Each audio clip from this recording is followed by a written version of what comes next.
osteoporosis, we have here where it shows the different types of bone, that being a web-like and supportive spongy bone, and then the outer covering to the bone, which you can also see here, being compact bone.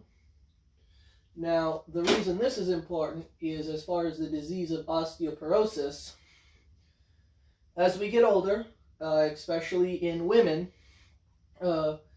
this inner spongy bone starts to decay and slowly get smaller, which, as you can see, in a healthy amount of spongy bone, there are very few gaps and there's a lot of surface area here. And then as it starts to take on an early onset, you get less and less and it degrades until you get to a late stage, where now you have very little support for these bones, and you'll start to see where these bones will get brittle, they'll break really easily, you'll have pain and tenderness in your bones, and oftentimes you'll get posture and height changes where the vertebrae in your spinal column start to get more bent over.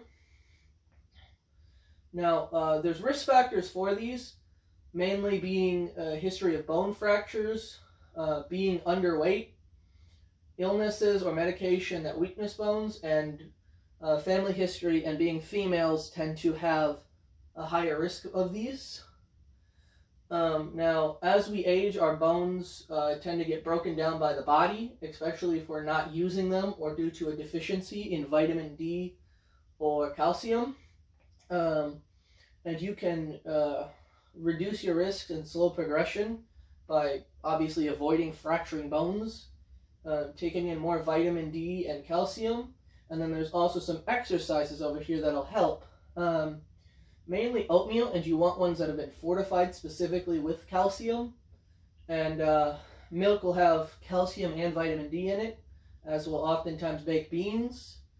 Now with osteoporosis, you want to avoid exercises that create significant amount of strenuous bending back and forth, or intense damage on the joints, such as like running on a treadmill would.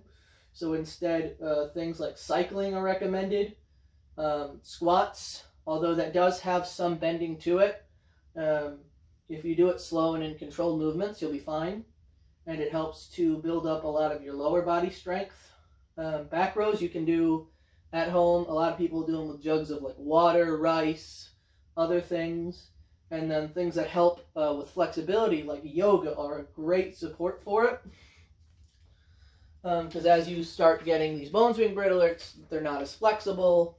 And then we've got a little handout here that's got the definition of what it is, symptoms, preventing and slowing the progression, and then some food sources to help you learn.